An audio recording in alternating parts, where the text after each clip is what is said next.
is psychical research? A popular opinion says that it means going to seances, holding hands in the dark, singing hymns, and perhaps getting in touch with your dead relatives. But in this, popular opinion is only partly correct, because it is confusing psychical research with spiritualism. Psychical research is a science, and is rapidly becoming an exact science. Its object is to ascertain by exact experimental methods how far the alleged phenomena of the seance room can be brought into line with normality. These phenomena, which are produced by people who claim abnormal powers and who call themselves mediums, can be divided into physical and mental. The mental includes clairvoyance, psychometry, the direct voice which spirits are supposed to produce at seances, and similar manifestations. The physical phenomena includes telekinesis, or the abnormal movement of objects without physical contact, the poltergeist phenomena you read about in connection with haunted houses, and similar manifestations. There is an idea that the study of alleged abnormal phenomena is quite modern, but that is not the case. People have been interested in psychic phenomena from the very earliest times, and even the literature of the subject is very old. In our research library of some 12,000 volumes, we have books going back right to the 16th century. I'll show you one of them.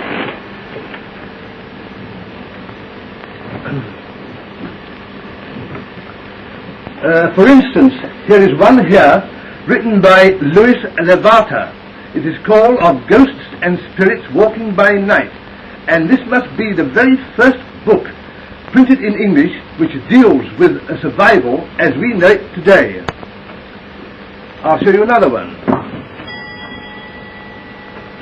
Here is one written by Oliver Goldsmith and deals with the famous Cock Lane ghost.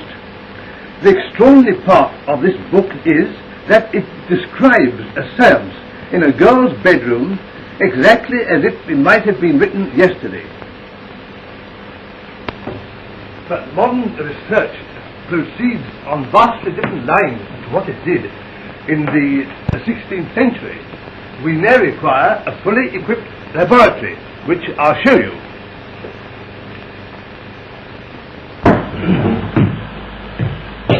If a man comes to us and says that he can produce abnormal phenomena, then we test him by instrumental means. We have a number of special instruments for this purpose, including a dictaphone, a cinematograph projector and cameras, X-ray apparatus, infrared, ultraviolet, and many others, such as microscopes, etc. Now here are some very ingenious slates which I have taken out of our museum of such objects. Now these slates are very ingenious. Here you see a pair of simple slates, but not quite so simple. And when I tell you I gave £8 for them, you will know that there is a reason for the cost. A touch of a spring and you notice that they are covered with writing and a drawing of an alleged spirit. Here is another exhibit from our museum. Apparently it is a very well-made mahogany box, which I will proceed to lock. Now that, to all intents and purposes, is locked fast.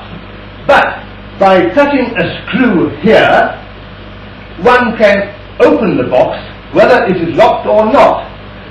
This is the kind of thing that some fraudulent mediums use, although not, of course, under any scientific control.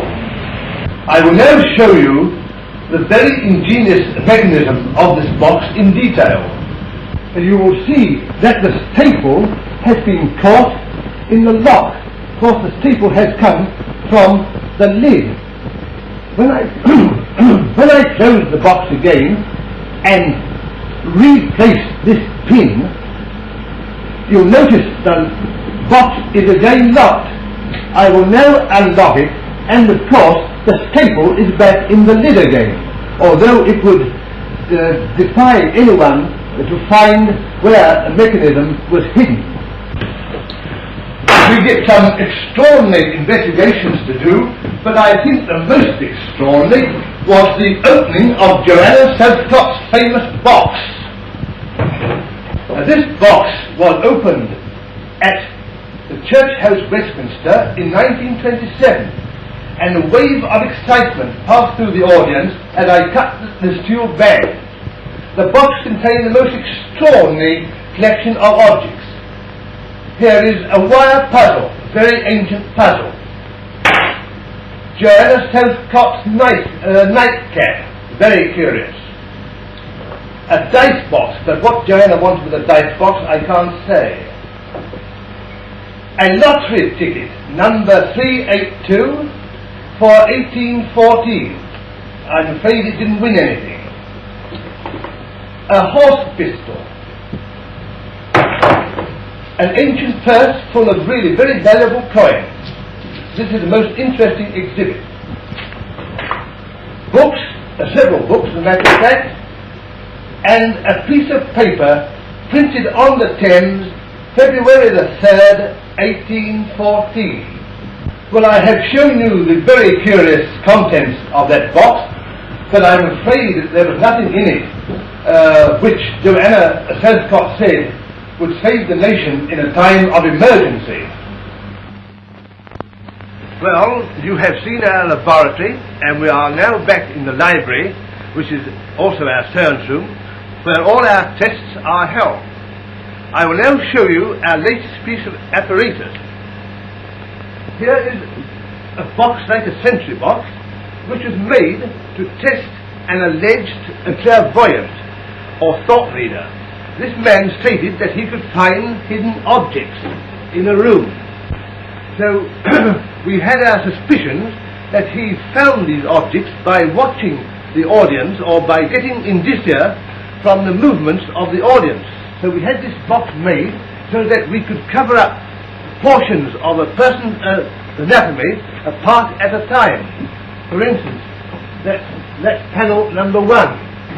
We found that our theory was correct, because when the person who knew where the object was entirely hidden in this box, the clairvoyant failed. He could not find the hidden object. Now here is a totally different piece of apparatus. If a man comes to us and says that he can make objects move without physical contact, we try this table on him. This table is in 2 portions. It's really a cage within a cage, and the center portion rises. We hoped it would rise by psychic power, but unfortunately we have never got it to rise by those means yet.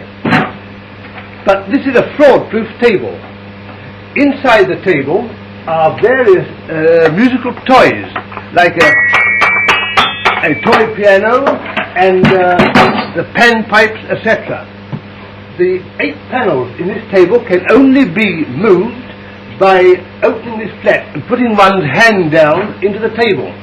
Therefore, if we get any of these musical toys being worked upon while we are sitting round the table, and the flap is closed, then we know that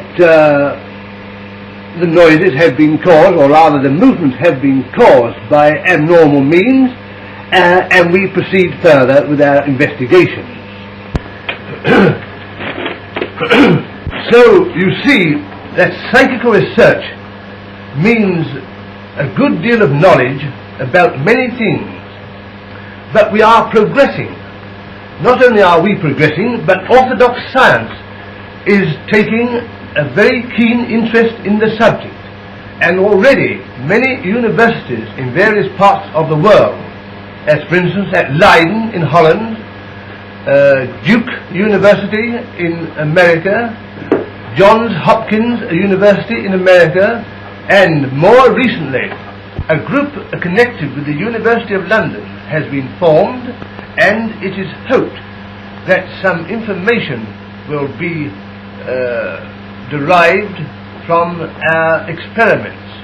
In conclusion, I do earnestly hope and trust that any of you who come across cases of hauntings, poltergeists, unusual happenings of any sort will communicate with me care of the Movito News.